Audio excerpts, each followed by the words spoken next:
Friends, welcome to this program of Straight Drive. This is our monthly session with Anand Vardhan Singh, primarily for our English viewers. Namaskar. I am Sudhanshu Mani. So I'll come to you, Anand, straight away. There has been a lot of optimism yesterday, perhaps a little misplaced.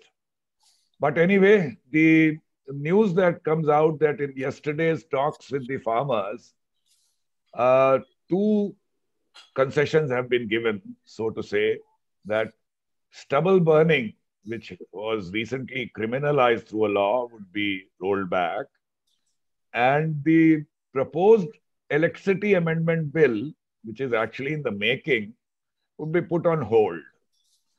Now, this was something which the government has hinted already, I believe, for last 10, 15 days in the fourth round of talks itself. So it's not something like a very revolutionary concession given by the government. And I was hearing Mr. Tikayat, the farmer leader, saying that what the government has agreed is only 10 to 15% of their main demand, which is about repealing the three laws and, of course, mainly about accepting MSP and guaranteeing MSP even if purchased by private companies.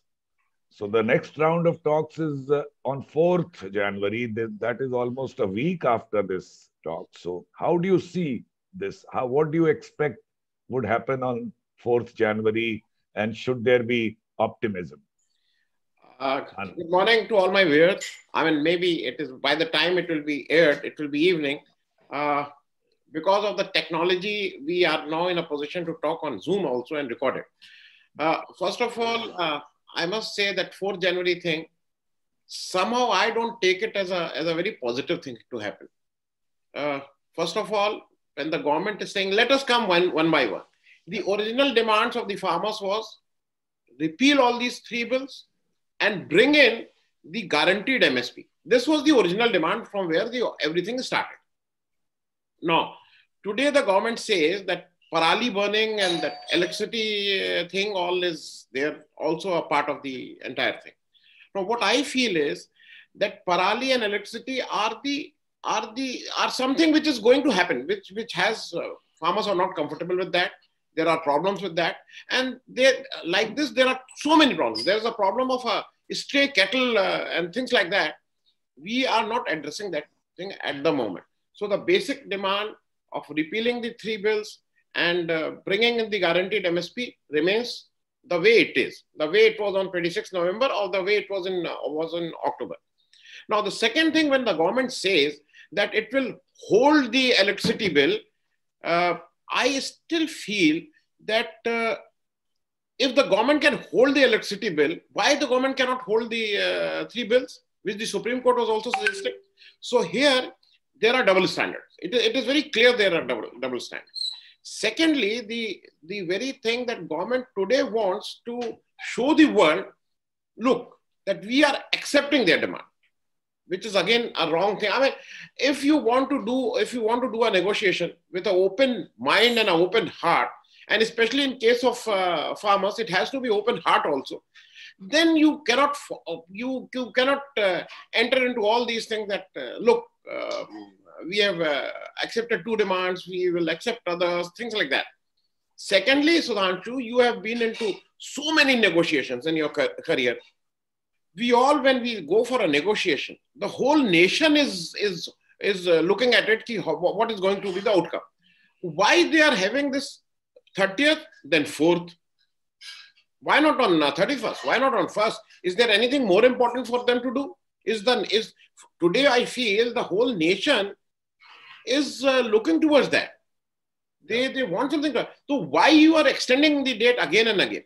So a very basic thing is, which I understand, which I can read out, is they want some crack to develop in that union. They want something. You delay. Something happens. Something doesn't happen in the union part. Then something like there was some violence on the geo things and things like that. They want some violence or some pretext to say that, look, this is the agitation and we were telling you this is what is happening and things like that. So in my opinion, 4th January, nothing government has given. Farmers are holding their ground till now. How long they will be able to hold is a matter of question. I mean, it's a long thing, 35, 36 day today. So government has not yielded anything. Yeah. So I will agree with you. It appears as if the government is trying to tire out the farmers and somehow hope that the agitation would fizzle out. But looking at the resolve of these farmers, at least I don't think that's going to happen in a jiffy. But so there are two things. As far as I know, guaranteeing MSP is also not going to be easy because the government has certain means, and guaranteeing would mean procurement manifold above, or at least double of what they procure today. So that's again a dilemma for government. So perhaps that's one issue. And second, don't you think that the problem also lies in overwhelming production of wheat and rice? And we should be strongly disincentivizing production of wheat and paddy, and at the same time incentivizing production of other crops. But there is hardly anything that we hear about that. So what do you think about that? Well, first come first. As you rightly said that wheat and paddy, we are overproducing it. Let me put it correctly. But I will not use the word disincentivize. I will use the word incentivize. What is happening today? Government is putting 23 food grains on the MSP. There are 23 grades of food items which government comes out with the MSP. Out of it, wheat and paddy, and to an extent sugarcane, and a very limited extent cotton, government buys on a limited way on these forefronts. Rest of all the items, though there is an MSP, but there is an open market, and farmer is forced to sell it like that. Now, today, what is more important is, it is not a farming issue. It is not an issue which farmers have to address. It is an issue which the policymaker have to address, and which is more of an agriculture in nature. So today what is happening, you have to keep your farmers intact. You have to preserve them.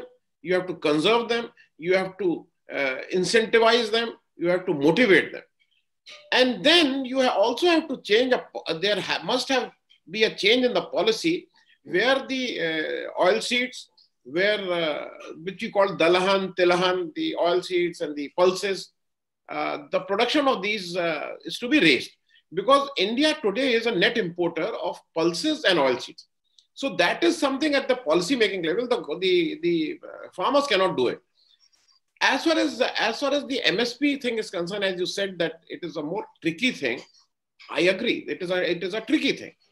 But it also ensures, if you are having MSP, it also ensures a private player that if you are entering in that area, this is the minimum thing which you must know. Because then any private player, maybe Adani, maybe Ambani, if he comes with a very clear-cut thing that if I'm entering this, my threshold starts from here. And then I can work on it. Today, what is happening, there is no MRP. There is a video viral on the WhatsApp and all the social media where a cabbage of 2 rupees or 4 rupees is being sold at 300 rupees, and which is a reality also. So if you are not able to do the MRP part of it, MSP, you do the MSP. Any player, any new private player wants to come in, knows that this is the threshold of this. Nothing wrong in that. Okay, so a very naive question here, very simple answer. What if the government detaches wheat and paddy from these laws and keeps these laws for all other crops? So will that not serve this purpose? No, because that will be what happens. Right now, you have seen that. As soon as the new laws came, the MSP of paddy was 1,888. few places it was 1,865 or 1,888. But it is being sold today at around 1,000 rupees. Yeah. Last year, the same paddy without these laws was being sold around in the open market around 1,500 rupees. So there is always a discount on the MSP. We agree on that. But yes, when these bills come, there is the discount is to the extent of about 50%. So that is something which is more worried. Okay. One last question on this issue of farm bills. This Punjab government, as the perception is in support of the farmers. So why is the Punjab government permitting such a large-scale destruction or damage to the Jio towers? After all, it only gives a bad name to the movement. There's no doubt about it. Not only the government, even the movement for last 3 months has been very peaceful. I mean, so many people there, and the movement, there is not even a single incident when the movement and when the Andolan as such has a single incident of violence. Now, this Jio tower, Jio thing might be a manifestation of may not be the movement people. Maybe there are people interested there. Let me tell you very honestly. I am privy to that because it will not be, people may not like it.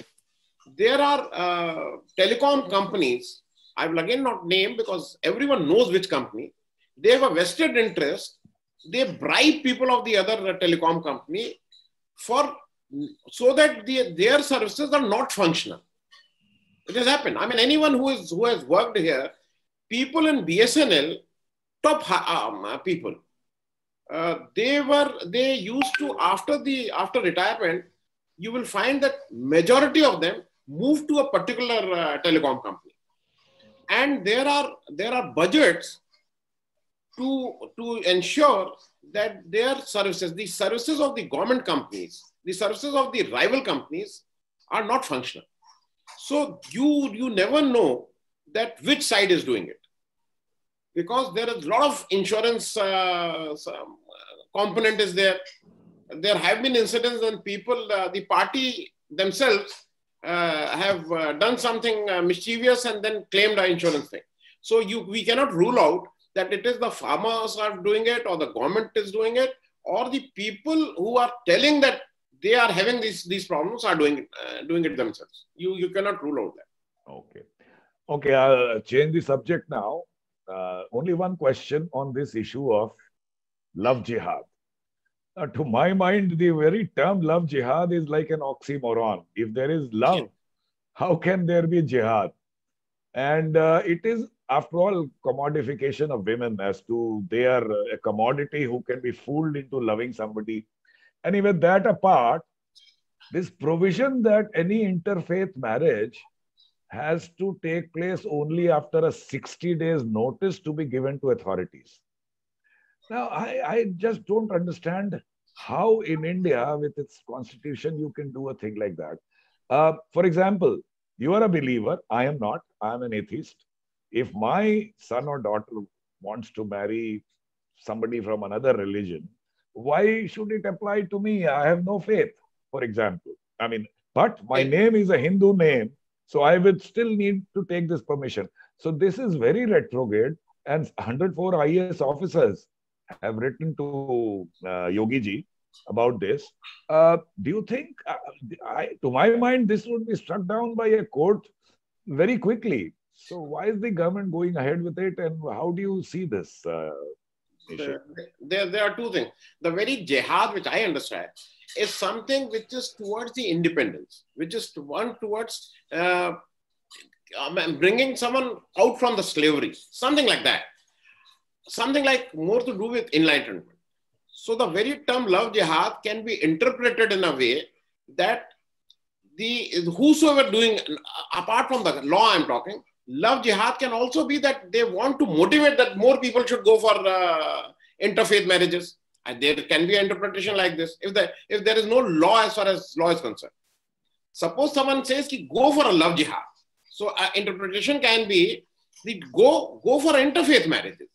That can be another interpretation. But as far as you are concerned, we are talking of the love jihad law. That is what I understand, which is now in UP and which is now in Madhya Pradesh also. And maybe one or two more states, maybe one or more BJP ruled states. No, this is, as you rightly said, it is a choice of a very, very individual, that whether I want to marry a person in X faith or Y faith or my faith. And not only my faith, even if I want to, I mean, today it is absolutely permissible, even if I want to marry a person of my own sex. Yeah. So if you're allowing this, then as you rightly said, that somehow my freedom of individuality and as my right to marry whomsoever I want is totally. I mean, it cannot be any civil society cannot think of this, that an adult who is allowed to 21 years of age or 18 years of age, whatever is the minimum age of marriage. To my knowledge, it is 21 and 18. 21 for boys and 18 for girls, to my knowledge. Maybe 21 for both. If any boy or girl allow that I want to marry a particular faith, there should not be a problem. I don't think so. And the second part, as far as these 104 IS are concerned who have written a letter, because it will not have effect, how many of these 104 in their entire career, when some order from the government which was against the society or which was against the general law, how many of them have stood and they have written? Yeah. So after they retired, they are not in a position, they have not been given any post-retirement benefit. They come out with all these good ideas that we must write to a government. Why they were silent on CA and RC? Why they were silent on Chinese? Why there were a lot of foreign secretaries, ex-foreign secretaries writing on that. They were silent on the Chinese issue. So they don't have any. What I feel is they are interested parties. Maybe someone they are in a. It is a political thing. As simple. Yeah, as we say after retirement, that we are the war group, wise after retirement. But anyway, I'll conclude this part by saying that I found it very scary when the Home Minister of the country, Shri Rajnath Singh, yesterday I heard him say... The defense minister. I heard him say that, in my opinion, religious conversion should not take place. Well, you may have that opinion, but you cannot legislate it in India's constitution. And even more scary is that some minister tomorrow may say that I will not permit people to be atheists. Everybody has to follow a religion. So that's why I find all this so scary. I just want to add one thing, Sudhanshu. Yeah. The same Rajnath Singh will go and inaugurate some constitutional thing or some Baba Saheb Ambedkar thing. One must not forget, the maker of the constitution in the country, Baba Saheb Ambedkar, converted to Buddhism. Let us remind that. So, well, as I said, I find this scary, and I hope the government also sees sense, and at least such a retrograde ordinance and later law bhi ban jayega kal, should be definitely rolled back. So these were the questions I had for today. So Sudhanshu, before we conclude, can I ask a question to you? Of course. You are ex-railways. Yeah. You have seen railways brick by brick, from the diesel locomotive to running of making a new diesel engine, making a new electric engine. All this you have seen. Today they are talking of a dedicated freight corridor, and they are talking of a Kisan rail being run on that dedicated freight corridor. This is on one hand. On the other hand, me as a very normal citizen of India wants to travel by rail, because air travel is very expensive. Now I find today the normal rail traffic is not there. The normal rail trains are not there. They are running special trains, and the cost is very high. They are all ACs and all that. No normal passenger trains are running. Right. So our railway going back to that old thing which was there in 2019 or beginning of 2020, or railway as a decision has taken that railway now will be only for the elites? Yeah, good question. And although I'm not totally current with information, but my understanding is this: 2, 3, 4 months into lockdown, first of all, stopping trains was uh, restarting trains was delayed. But anyway, we have talked enough about that. Uh, 3, 4 months into lockdown, I thought this is only to prevent spread of COVID. But now it's almost going to be. I mean, it will be almost soon. It will be a year, and trains are not starting. To my understanding, today only about 30-40% of the express and mail trains are running. Passenger trains are not being run at all. So, and there is no talk, as far as I know today, of renewing all the trains. So, what does it mean? Now I have a lurking suspicion that perhaps surreptitiously there is a thought that this is a losing business, and let's not run as many trains as we were running earlier. No, so that would be detrimental to the common man, I'm sure, because all said and done, we all know that's the social obligation of railways, and government should, I think, come out clean on this. I keep hearing that from 1st February they'll renew and so on, but there is nothing firm. So that's part one. It raises a suspicion that number of train operation would not be brought to the same level as it was pre-COVID. One. Number two, privatization of trains is being attempted. So your political view or your view may be that it's not good. My view is that it should be tried out. But again, there are two parts to it. First of all, talking of Geo towers, Adani and Ambani are not participating in this private train bid. Still, the atmosphere in the country is such that everyone calls these private trains to be as Adani or Ambani train. This should be absolutely made crystal clear as to what's the route railways are going to take. For higher end trains only, you can bring private trains because there is no way a common man can pay the extra fare. And it should be clarified. This confusion is existing and it is enigmatic. So I don't even very clearly I can say what's there in government's mind, but looks like there is some connection with his introduction of private trains also. Yes, that is. I will just interrupt on that, and a very small question. When you say it is a losing proposition, railway used to have their own budget, and to my mind, it was always on a plus side. Maybe sometimes they might have incurred some losses, but it was a plus budget. Now, maybe intentional. I'm using the word maybe intentional. If some private fellow wants that I must buy this railway and especially the infrastructure of railways, because that is more juicy. The infrastructure of railways, the land of railways is more juicy. So purposely, I will bleed railway to an extent when the railway it becomes unviable. And then people say that please sell it off. It might be another. Yeah, you're right. I mean, past it has happened with Air India and BSNL both. But these were two sectors where private players were strong already and brought in.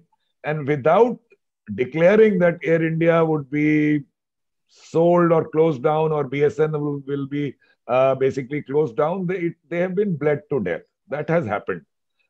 In my view, it will be very difficult to do it with railways because the repercussion, you can understand the repercussion of not running trains for common man would be such that a government will have to think 100 times before even attempting it. But there, as I said, there is an enigma. And now I'll answer the second part of your question, which was the earlier question where you talked about these Kisan trains and so on. This is some kind of making headlines out of nowhere because, as you know, passenger trains are not running, or most of it. So regular tracks are also free. Dedicated freight corridor, one segment which has been opened up, is only for freight trains. Even if you ran these Kisan trains on your regular track, they could have been run easily because there's not that much traffic. To link these trains with dedicated freight corridor and giving it a color as if this has been done for farmers, I mean, this is really stretching your imagination. And unfortunately, there are people in this country who purchase that also. But I don't think it is calling them Kisan trains and possibility of running them because of opening of dedicated freight corridor is totally misplaced. But government's prerogative to say what they want on this. So it is being marketed as a path breaking event of railways. I think that's basically to somehow tell the farmers that this has been started related to farm agitation. So anyway, thank you, Anand, for joining us this morning. And of course, it will be aired in the evening and clarifying the burning issues as usual as we meet once a month. Viewers, we will meet again next Thursday with Straight Drive. Till then, namaskar.